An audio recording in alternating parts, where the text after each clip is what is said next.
less than words. What you're allowed to use. You gonna work on this? Or what if I got?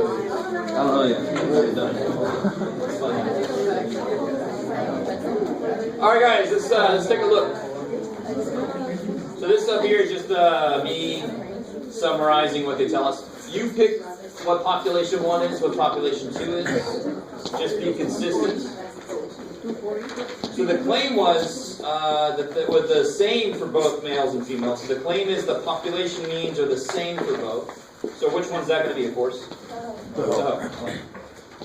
So the high is not equal to. So it's going to be a two-tailed test.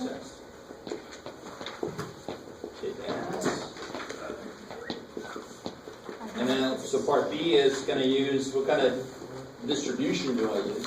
Normal. Or no. It is normally distributed, but then can I use Z or T? How do I know it's normally distributed? Because 34 is greater than 30. 34, greater than 30, I like it. And well, N1 is 34, N2 is 38, also greater than 30. So both distributions are normal. But, what kind of standard deviation do I know?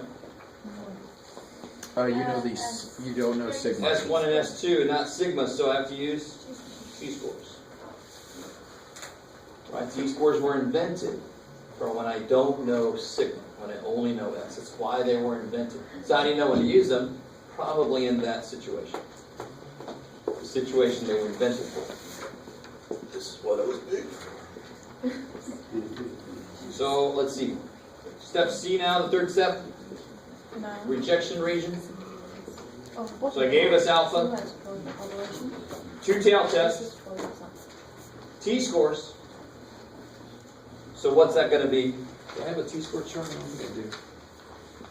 Thank you.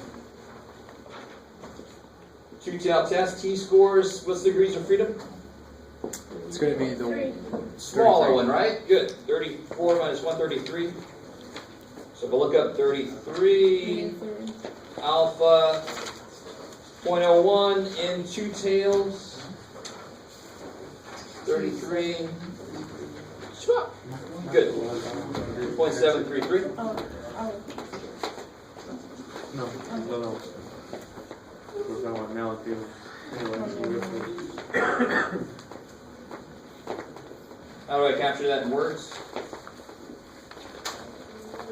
Now use your words. If T star is less than 2.74. Yeah.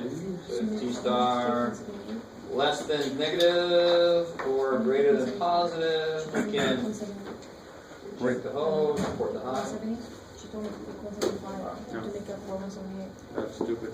8.80. We stop there. This is what I would do. So the hypothesis tests are always the same. Do I use Z or T or chi square, and then that tells me which distribution, which chart to look at, right?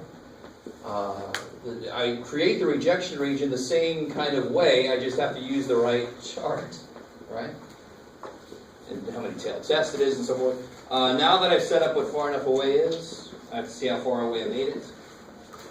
So here's where Z star formula is the big ass one because I need room for all my data. Is this chapter 10, Jeff, that you're talking about? Yes. Okay. The one that nobody wants to do.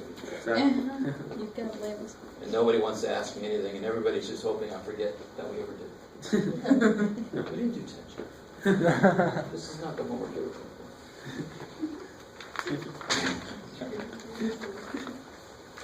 Can't wait. I'm so excited. So now I just throw in all, I got all my stuff here. So it's 300.4 minus 296.6 all over square root of 11.56 squared over 34 plus 17.31 squared over 38. And still the biggest mistake is people forget to square these. That will throw this off quite a bit. I'm sorry, it should be T star if you want to be all specific. 38 for S2 or D1? For N2? Or S2. S2 is 17.31, right? Squared. Alright, so let's see, what do we get for that? Tell the calculator what the top is. Poor little calculator has no eyeballs. Divided by. Don't feel bad for it though. It doesn't realize what's missing. Oh, maybe it does. Square root. So is that what you guys got?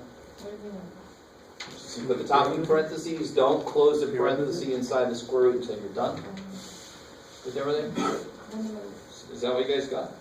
If you're smart, no matter what you got, you just say it. No, I could have made a mistake, so speak up if you got something different. When you put the square, you're having it, there's no need for us to put a numerator in the, no, on the formula sheet, or like on the formula. What about? S1 squared over, so you're only squaring the numerator? You're only squaring the numerator. I'm not worried. I know she told me everything. Because, real quick, remember, sigma, or let's do S x bar was S over the square root of n, right? What did I get when I square both sides? Oh yeah. Only square the top, because it's related to that. Does that make sense? Alright, I'll stop. So what happened? You're gonna lose Did we make it far enough away? No. Yeah, we only made it there, right? So we Failed. failed to reject. No. I actually have a question. Yes, ma'am. Baby, how are you? Can you go up on the paper really quick to the part C? So, when you're finding degrees of freedom, how do you know whether to use the male or female since The smallest one to be more conservative. Oh, okay. The smaller sample size, the bigger the t-score, the harder the test is. So that's the least certain part of your problem, so you base it on that. Yeah, Wait, so we failed to reject the vote. totally. So which one was our claim? Well, our claim was the hoe. Good. So then I use this language. Failed to reject the hoe, Jeff. Good. Thank you, Renee. So then, this step, we have not found sufficient evidence to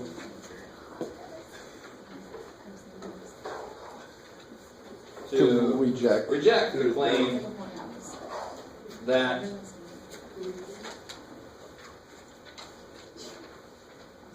the mu scores of males and females are the same. good, the mean score for men and women are the same.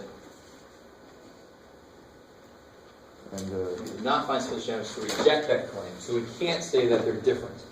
We also can't say that they're the same. We can never prove that. We just, at the moment, we can't say they're different. I put I mean, it's similar to that. I don't know if you'll take it on a test. It's we have found sufficient evidence not to reject. Yeah, don't, we have not found sufficient evidence, period. Right? How do you find sufficient evidence? You're far enough away from the middle. So if you're not far enough away, you did not find sufficient evidence to do something. If you are far enough away, if you're in the rejection region, you did find evidence.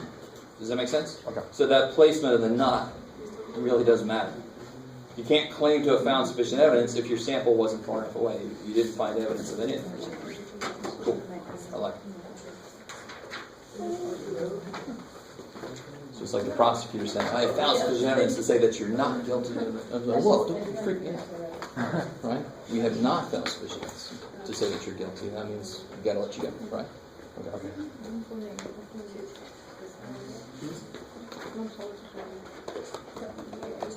All right. So let's see. 12 o'clock.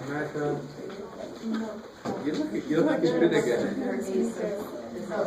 I'm going to leave it up to you guys. Do you want to do number 10 today, or you want to leave that for Thursday? Thursday.